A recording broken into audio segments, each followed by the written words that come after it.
los baculovirus son virus que se extraen del suelo y que se utilizan como pues insecticidas, pero biológicos, entonces no son tan específicos que cuando liberan OBS, que son virus, y los come el insecto que está estos OBS están en la planta, en este caso el maíz, se los comen y en un momento determinado hacen zootopes, es decir, por dentro matan al bicho. No menos de 10 años empezaron a ver los efectos mutagénicos, no solamente en cuestión de los animales que lo rodeaban y todo el ecosistema, sino los humanos, porque finalmente de ahí pues obteníamos nuestro recurso alimentario.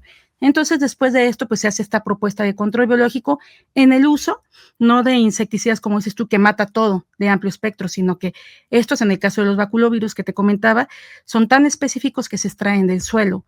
Entonces, hemos hecho estudios, aquí, por ejemplo, en México, queremos saber de qué manera la variabilidad de estas poblaciones genética del gusano cogollero es cómo se ha movido aquí en nuestro país, y hicimos un estudio a partir de análisis genéticos para ver cómo poblaciones del norte, poblaciones del centro y del sur, queremos ver cómo compartían este flujo genético en poblaciones de cogollero.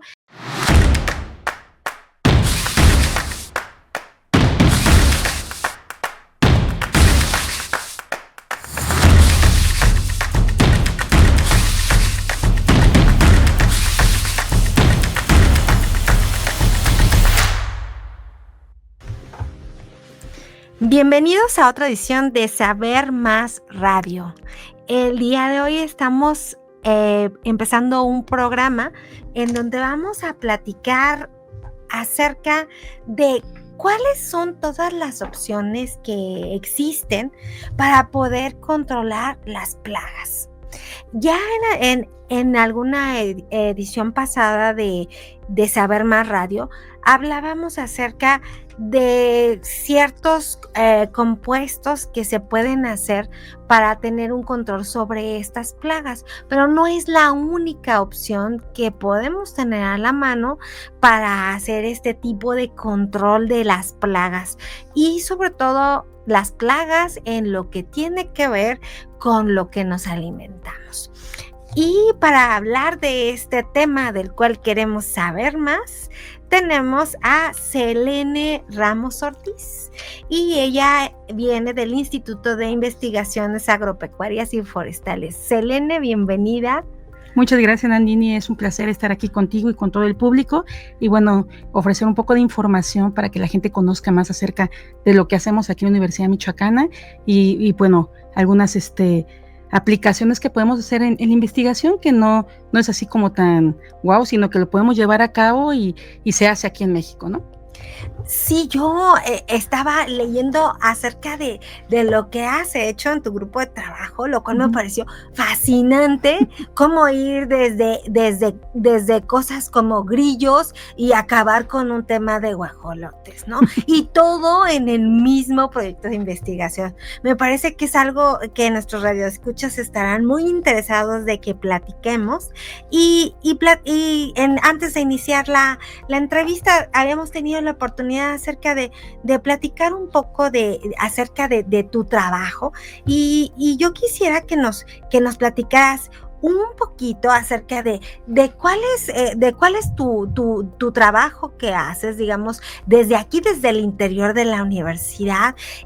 Hablábamos acerca de herramientas moleculares y después podemos ir construyendo como poco a poco este camino de cómo ir de algo que es biología molecular en un laboratorio en el instituto hasta temas importantes como el control de plagas y después pues lo que nos vaya dando esta plática que pues es un tema que tiene mucho de qué hablar, Selene.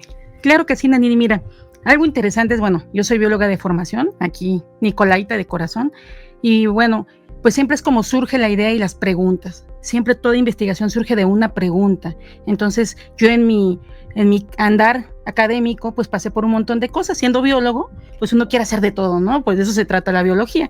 Entonces empecé con fósiles, luego pasé por hongos, luego por cuestiones forestales, y bueno, finalmente llegué a la cuestión molecular, que Centro Multidisciplinario de Estudios en Biotecnología, hice mi tesis de licenciatura y empecé a trabajar con herramientas moleculares, y ahí me abrió como un panorama muy grande, porque aun cuando es ciencia básica, me daba la oportunidad, y trabajé con un plásmido que estaba asociado a cristales insecticidas, en este caso de Bacillus thuringiensis, y el poder utilizarlo para también controlador de plagas, a una escala muy pequeña, pero empecé por eso. Y bueno, después empecé como a moverme en cuestiones, y ya no solo era como la biología molecular pura, me moví ya a hacer cuestiones de ecología genética, y trabajé ahí con encinos, utilicé herramientas moleculares ya en un enfoque más como poblacional. Después salté al doctorado a hacer cuestiones ya de genética de la conservación, y entonces ya como que empezaban a abrirse un montón de caminos, ¿no? De como muchas preguntas engarzadas que podían contestarse de forma diferente, siempre tomando en cuenta el método científico. Y bueno, finalmente pues trabajé con pinos de angiospermas, pasé a gimnospermas, y llegué luego aquí al instituto como investigadora por México, y bueno, surgió la idea de hacer una propuesta de trabajar con ciencias agropecuarias.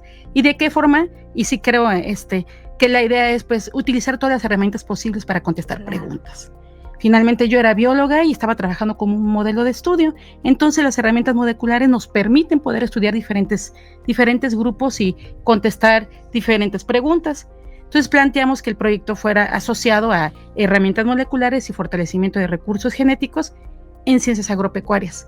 Y hasta ahí llegué, o sea, llegué en este punto donde el poder ahora sí asociar esta parte de herramientas moleculares, en el caso, por ejemplo, de insectos plaga o controladores de plaga, o también en el caso de los grupos pequeños de animales de traspatio, para ver cuestiones de diversidad genética. Entonces por ahí empecé. ¿Y qué hicimos en la cuestión ya como hoy? ¿Qué estamos haciendo? Bueno, el grupo en el que estoy pues son especialistas muy buenos. Ellos trabajan también con diferentes áreas en cuestión de control biológico, en cuestión de taxonomía, en cuestión de utilizar insecticidas de nueva generación, pero menos tóxicos, así ya cuestiones como amigables con el ambiente. Y una de mis colegas, mi colaboradora más directa, trabaja con cuestiones de control biológico enfocado principalmente en gusano cogollero, a lo cual me uní al proyecto, y también trabaja con cuestiones de baculovirus. Los baculovirus son virus que se extraen del suelo y que se utilizan como pues insecticidas, pero biológicos. Entonces no son tan específicos que cuando liberan OBS, que son virus, y los come el insecto que está estos OBS están en la planta, en este caso el maíz, se los comen, y en un momento determinado hacen zootopes, es decir, por dentro matan al bicho, y entonces el bicho se muere.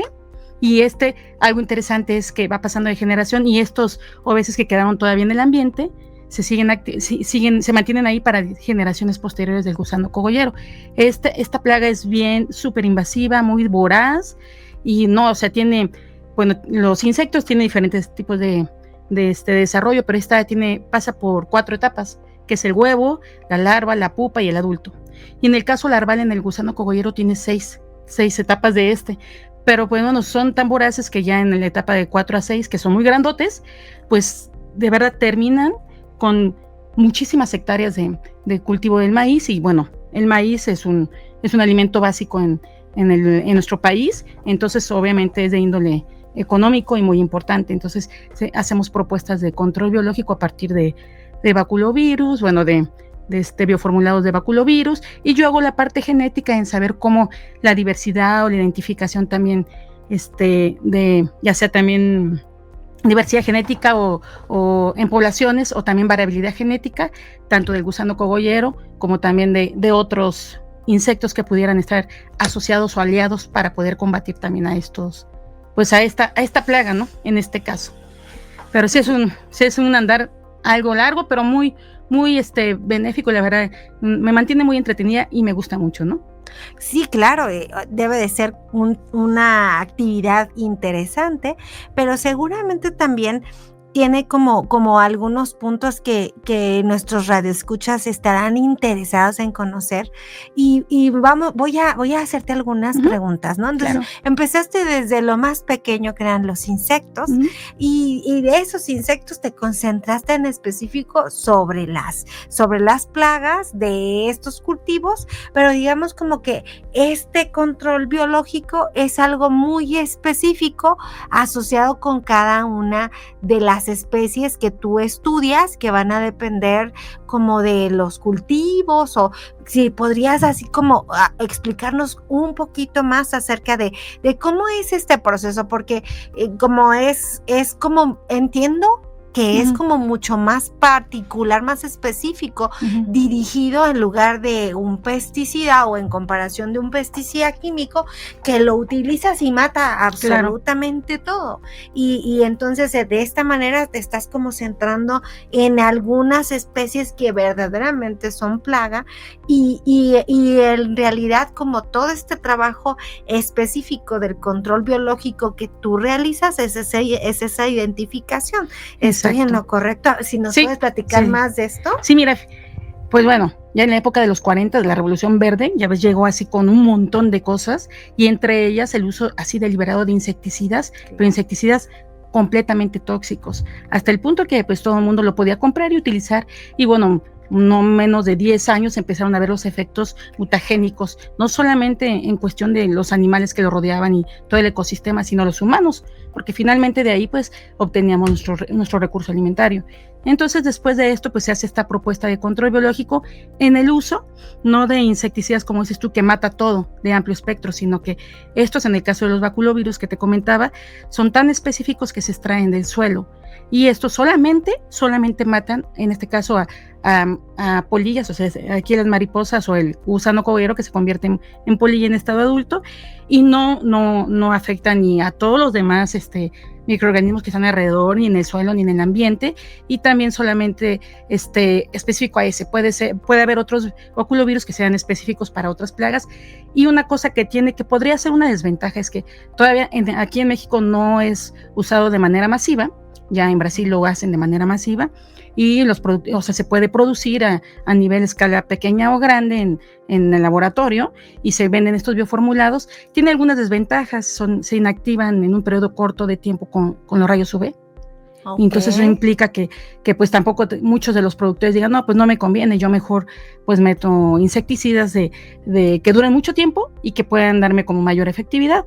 Pero bueno, cuando tú ya les platicas de cuáles son los beneficios y de que tú vas a poder tener un suelo rico en un montón de nutrientes y una interacción micro y macro, donde puedas permitir que se pueda hacer una reintegración de esto, va a permitir que a un espacio más largo de 5 o 10 años, tú puedas seguir teniendo una producción, y no como lo hacen los insecticidas, que después matan todo y hay que esperar, y luego se terminan con monocultivos o dejándolo ya para pastoreo, qué sé yo, ¿no? Entonces esa es la idea, como hacer esta propuesta de poder trabajar con este tipo de microorganismos que permiten esta alianza, además de todos los enemigos naturales que también se comen a los insectos plaga, ¿no? Está bien interesante lo que hacemos acá en el grupo. Y suena como algo que todos quisiéramos saber. ¿Qué es esta parte de los bioformulados? No, de los virus. Baculovirus. De los baculovirus. Y les invitamos a continuar con este tema. ¿Qué es un baculovirus? ¿Y cómo me va a ayudar en el control de plagas para poder tener esta soberanía alimentaria? Que al final lo que tenemos es todos estos proyectos que se están haciendo desde la Universidad Michoacana, y además entiendo que también por parte de la CECITI, ya que estás aquí como investigadora por México, es una alianza justamente para tratar estos temas que aquejan a la sociedad ahora en este tiempo, y que debemos de encontrar alternativas para poder tener esta tecnología desarrollada en nuestro país. Así es, sí, por nuestros propios investigadores en nuestra universidad, y los invitamos a que continúen con nosotros con este tema después del corte.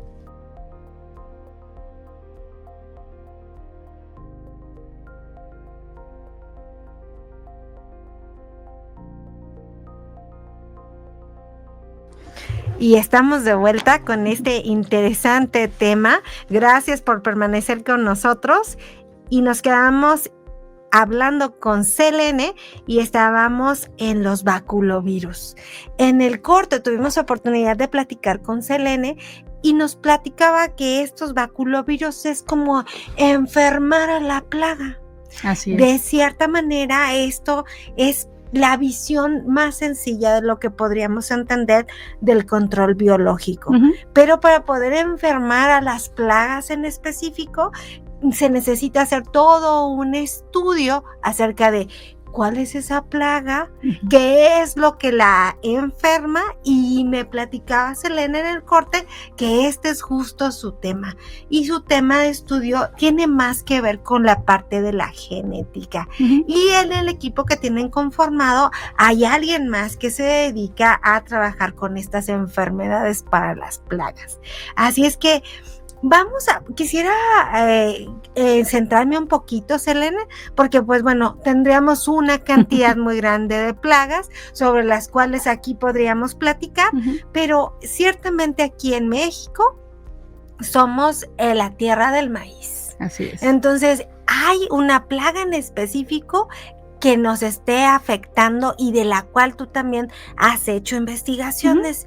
Y si nos puedes platicar un poco sobre cuál es esta plaga, cómo es que nos afecta y qué es lo que hace una investigadora en genética de esos insectos. Gracias, Danini. Sí, mira, pues de entrada, los insectos como tal, pues no son una plaga, ¿no? Se vuelven una plaga cuando pues el 1% es considerado plaga de todos los insectos que existen en el planeta Tierra. Se vuelven plaga cuando, ¿qué? Pues hay varias razones. Una es cuando por ejemplo, en el caso del cultivo se vuelve vulnerable por cuestiones de cambio climático, de variables ambientales, incidencia, contaminación.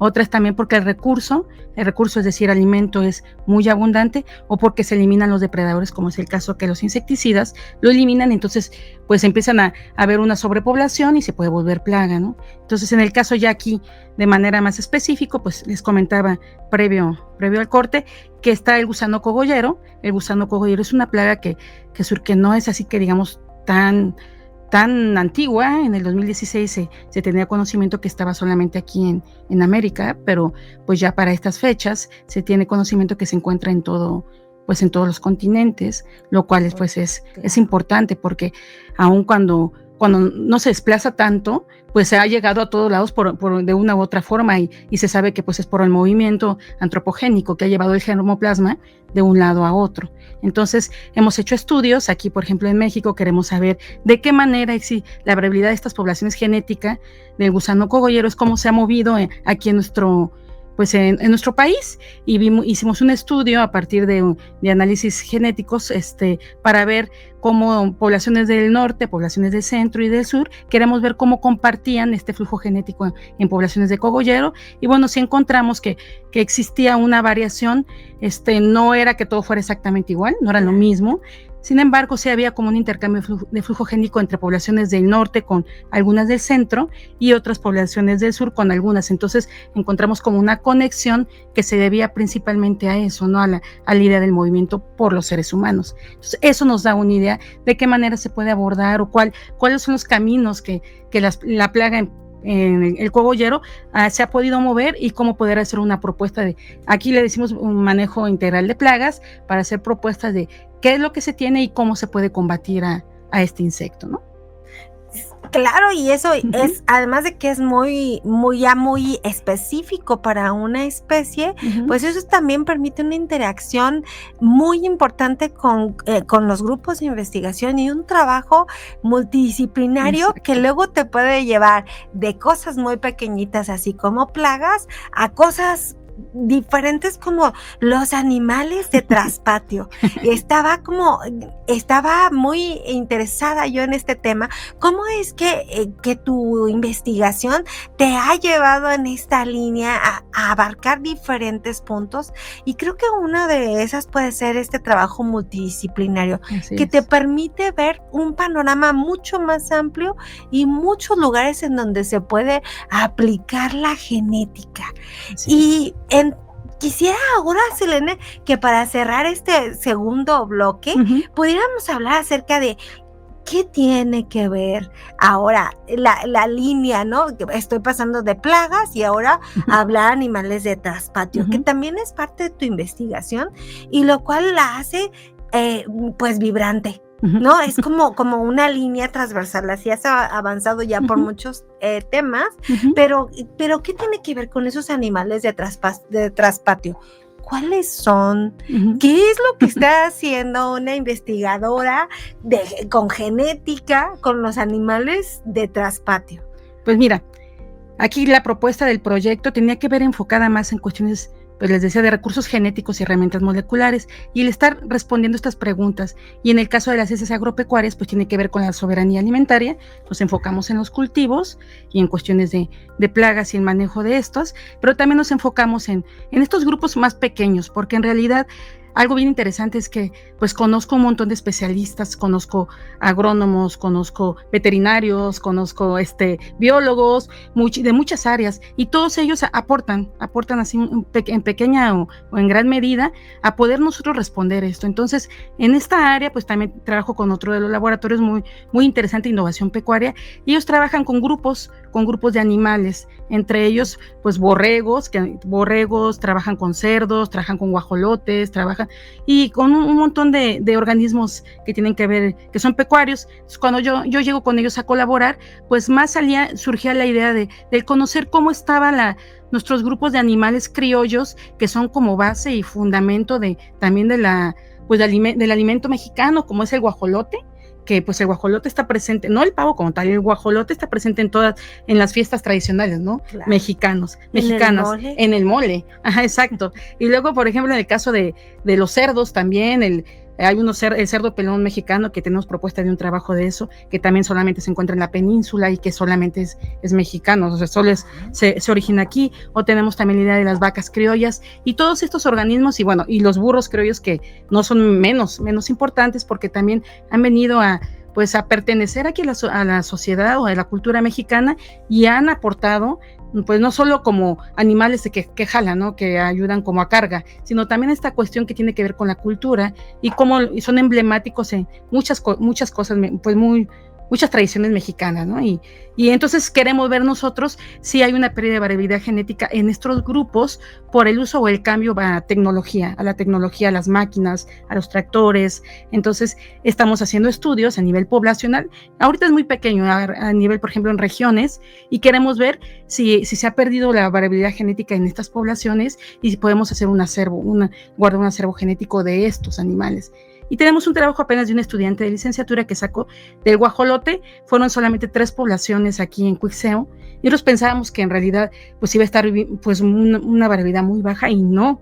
Resulta que aún se mantiene, y tiene mucho que ver con el hecho de que la gente de las comunidades aún se regala, te regalo mi guajolotito, te regalo el tuyo, pásame, y entonces se hace el manejo, el movimiento de este germoplasma de manera indirecta, y mantienen la variabilidad genética de estas poblaciones. Entonces estamos sorprendidos y muy contentos de que aún siga, que se mantenga y no venga en declive una endogamia genética de estas poblaciones. Y así estamos ahorita con un trabajo también de burros y un trabajo de vacas que ya casi está a punto de que salga, y queremos saber también cuál es la historia de estos animales, ¿no? Entonces por ahí va el enfoque de este estudio. Claro, y este enfoque le da como un giro a esta parte de tu investigación, porque ahora tenemos como una liga con nuestras comunidades tradicionales, y estos animales de traspatio es lo que verdaderamente hay ahí, bueno, no sé, en el corral, o como les decíamos en el pueblo de mi mamá. Ajá. Entonces, creo que esto también es interesante, porque de repente este movimiento, esta velocidad que tenemos como sociedad de estar tratando de hacer que todo se produzca de manera masiva, que se produzca rápidamente, pone en riesgo, como bien hablabas, nuestras costumbres, pero también variedades que son representativas, y además que forman parte de nuestra cultura, que están en historias, que están en leyendas, que están en la vida de muchas personas que pasamos agradables ratos en nuestros pueblos, o en los pueblos de nuestros papás, en mi caso en el de mi madre, y creo que es algo interesante de mencionar acerca de este punto que decías de preservar la variedad genética. La realidad es que de repente no lo podemos tomar como muy a la ligera, porque son especies que probablemente estemos acostumbrados a verlos ahí en el comunes, traspatio, ajá. comunes, como que no son, no es algo en lo cual nos detenemos a pensar, pero si lo vemos desde este punto de vista es súper interesante. Y lo que yo quisiera preguntarte es, dentro de todo esto que platicabas, decías que lo que se quería buscar era preservar esta variedad genética y que era una práctica común en la comunidad, hacer como este intercambio. ¿Y será que ellos es algo como que ya lo tenían inmerso en su cultura, igual que como por ejemplo esta parte del monocultivo? Yo recuerdo que antes no se hacía monocultivo, sino que había momentos en donde se sembraba una cosa, garbanzo, por decirte algo, y luego después se sembraba otra cosa, por decirte, no sé, maíz. Y esto del tema de los animales de traspatio, ¿ya lo han documentado? ¿Tienen alguna idea? Pues mira, de entrada sabemos que el conocimiento científico se basa en el conocimiento tradicional, el empírico.